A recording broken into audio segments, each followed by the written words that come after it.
up for Bianca one more time. I know we're competing, but she was amazing. I like that night. So, I used to live in Netherlands, actually, for quite a long time, and I'm not ashamed to admit that I came to red light district quite often. Therefore, Bianca is the first Romanian girl I know that is not a hawker. Okay, I think now I can start my show. So, good evening, ladies and gentlemen. My name is Daniel. I'm half Vietnamese and half Czech, which means that I'm half Asian and half alcoholic. So I'm one of these banana kids, yellow on the outside, rotten in the inside. And before you're gonna ask me, no, I'm not that guy who sold you vodka and cigarettes at 3 in the morning. That was my cousin, probably. Oh yeah, you are wondering, young lady, you don't believe me. Really, was he? I know what you're thinking. Asian people look alike, right? I mean, I have to admit that we almost look alike, almost. The other day I was arguing with this guy, and it took me over 20 minutes before I realized it's just my reflection in the mirror. I should stop drinking, probably. So I live here. Not in this basement though. Are you joking me? I wish I could afford a place like this. This is amazing, huge. No, I live in a different basement. It's campus of Charles University. If you ask, it's pretty standard living here in Prague. I like it. A lot of advantages. For example, if there's another school shooting, I'm not gonna hear a thing while I'm jerking off. And also, if Russians decide to nuke us, again, I'm not gonna hear a thing, but that's fine with me, because if there's nuclear holocaust to happen, I'd rather die in a first wave. Not like my great-grandfather in Hiroshima. Died 2 years ago because of COVID. During lockdown, there was just one ambulance for the entire city district. And that ambulance hit him. What can I say? Asian people can drive. By the way, I'm aware of the fact that Hiroshima is not located in Vietnam, but I kind of guessed you guys wouldn't know that. I used to work in a Vietnamese restaurant, and there was one Czech lady asking me where we have toilets. I was trying to be funny, so I asked her, and would you like to have it here or take it away? She wasn't laughing.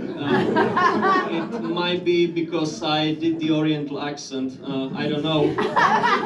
It was much more fun. Do you want me to do the accent? Yes. Screw you guys, I'm not doing it. Because that would look weird, I think. And besides, we all know how it sounds like. Anyway, I got fired from that restaurant because I also overcooked the dog. And you might... Thank you.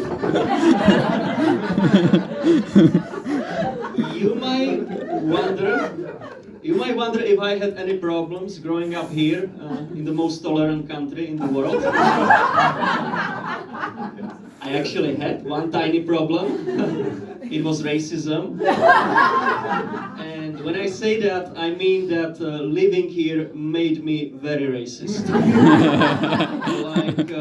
I also cannot tell the fucking difference between Chinese and Japanese. One time I was talking to this guy, I was 100% sure it's a Chinese guy, and he turned out to be a white guy after a very serious car accident.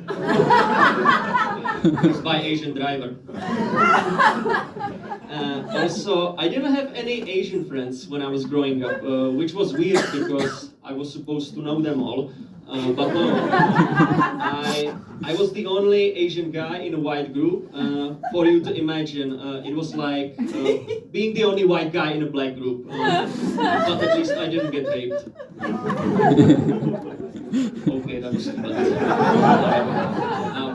No, let's change the subject. White people were treating me nicely. Thank you for that. there was just this one thing that became annoying over the years when someone white was bragging how much they know about Asian culture. It was always someone white coming to me and saying stuff like, "Bro, I love eating sushi, I love watching Squid Game, I love practicing martial arts, and I'm an Asian, and therefore Asian culture is very boring to me. I prefer white culture, actually. Oh boy, do I love white culture. But you never see me or any other Asian people coming to you. Imagine, what's your name, young lady? Okay, again? Okay, different name. Carola. Okay, imagine, Carla, if I came to you and told you, Carla, I love eating organic food. What's your name, young man? Rafael. Rafael. I love shopping in IKEA. What's your name, young man? Julie? Julie. Okay. Julian, I love singing Sweet Caroline in a club when I'm wasted. Doesn't sound so appealing, does it? Okay, yeah, so I'm glad we're all laughing. Let's talk about the stuff we are all interested in. Dating and casual sex. So I read this article saying that Asian men are the least wanted race on a dating market, whereas Asian women are the most wanted. I don't know how about you guys, but I have a suspicion that might be the reason why recently a lot of Asian boys are turning themselves into Asian girls to get better matches. I get it. I was thinking about it the other day. Not about turning myself into a woman, no. About this information, and of course, naturally, I was upset because I'm an Asian. But then I realized something actually, that I have no right to be upset. I have no right to be upset because my own history of dating is not diverse enough. Like, the first girl I've dated was white. The first girl that was drunk enough to have sex with me was white. The first girl that cheated on me with my best friend was white. The first girl I cheated on with her sister was white. And the first girl I accidentally impregnated and then paid for her abortion was white. Okay, the last one is not true. I didn't pay for it. So me and my girlfriend started doing role playing. I pretend to be Asian gigolo, and she pretends to have an orgasm.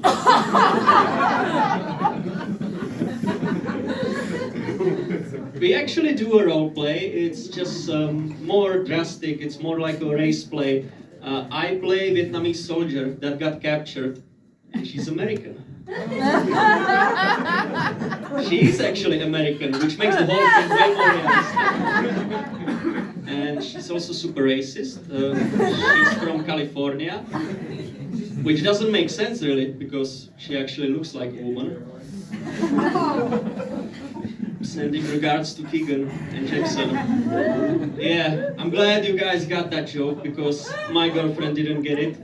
Neither the joke nor the orgasm. Yeah, that's why I introduced her to one of my black friends. Well, who am I kidding? I'm a Czech guy. It's my only black friend. So now they're spending a lot of time together, which is fine because they let me watch. Yeah, I have to thank Eddie later. You will be here. So yeah, I don't have very much time left, so I would like to use this opportunity to thank all the comedians for accepting me. They're like family to me. That's why I almost never talk to them. But seriously, we're in this together. We are one team, one target, one nation, one race. Oh, sorry, it's something else. So I'm a comedian. Most of the stuff I say here, it's not true. Of course, I don't support racism, and especially not in dating. When it comes to love, we shouldn't be able to see any color, race, or nationality. And for me, it's enough. She just must be, blonde with blue eyes. Thank you very much. You can walk with this.